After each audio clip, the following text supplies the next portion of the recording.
Et salut à toi soldat. Aujourd'hui on va parler d'histoire, donc prenons l'avion et direction l'Asie.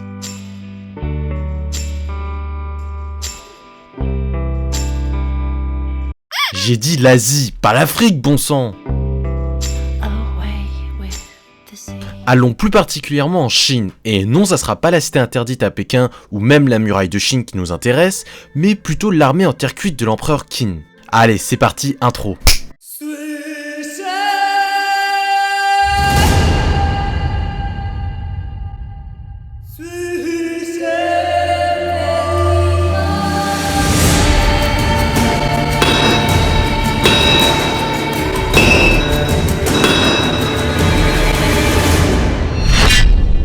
Alors, pas mal? Ton avis m'intéresse, hésite pas à me dire ce que tu penses de l'introduction, et si je dois améliorer quelque chose, dis-le.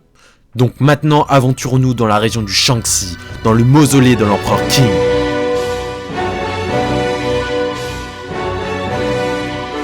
Cet empereur de son nom entier Qin Shi Huang devient l'unificateur de la Chine. C'est une personne très importante puisqu'il unifia les poids, les mesures et les langues. Il créa des routes, il fit réunir en une ligne de défense continue les bouts de la muraille construits par les anciens princes chinois.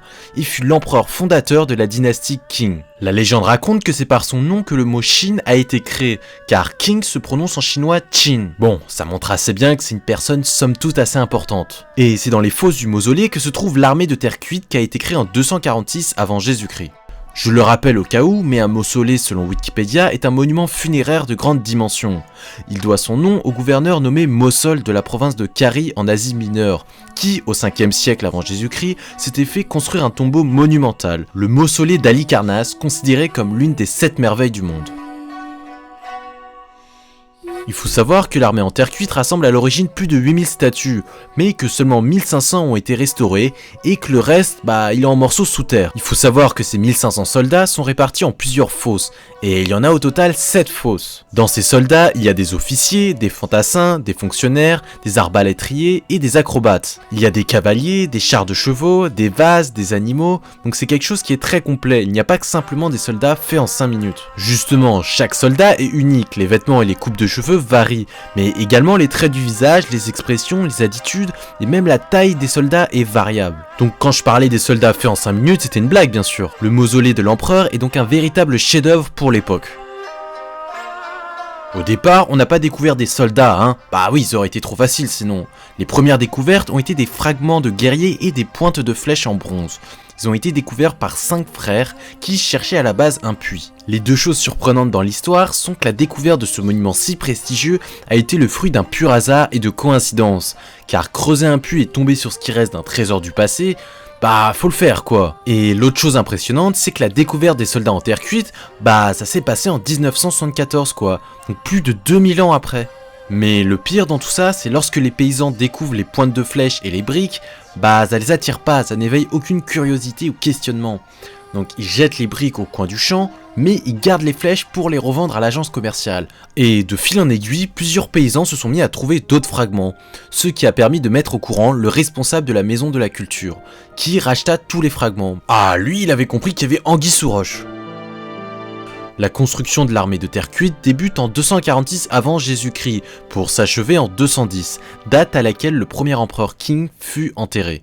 Cette armée, garde renforcée du tombeau de l'empereur Qing, aurait été réalisée au début de notre ère sous les ordres de l'empereur qui craignait de ne plus être protégé lors de son passage dans le royaume des morts. Cet ouvrage gigantesque a demandé le travail de plus de 720 000 personnes pendant 35 ans. Ah ouais, ça fait beaucoup hein. Mais le problème c'est que personne ne sait vraiment pourquoi cette immense armée tomba dans l'oubli et ne fut redécouverte que 20 siècles plus tard. Les épées et les autres armes tranchantes étaient revêtues d'oxyde de chrome afin de les empêcher de s'oxyder, et donc en dépit de 2000 ans de dégradation, les lames étaient encore très bien conservées. Mais la véritable découverte fut une arbalète, car même si cette arme ne disposait pas encore d'un système mécanique comme les shukonu, c'était une arme très utile qui pouvait faire de véritables carnages à cette époque. Nous sommes maintenant en 200 après Jésus-Christ, on a donc fait un bond de 400 ans presque, mais t'inquiète pas, c'est pour une bonne raison, c'est pour voir le shukonu.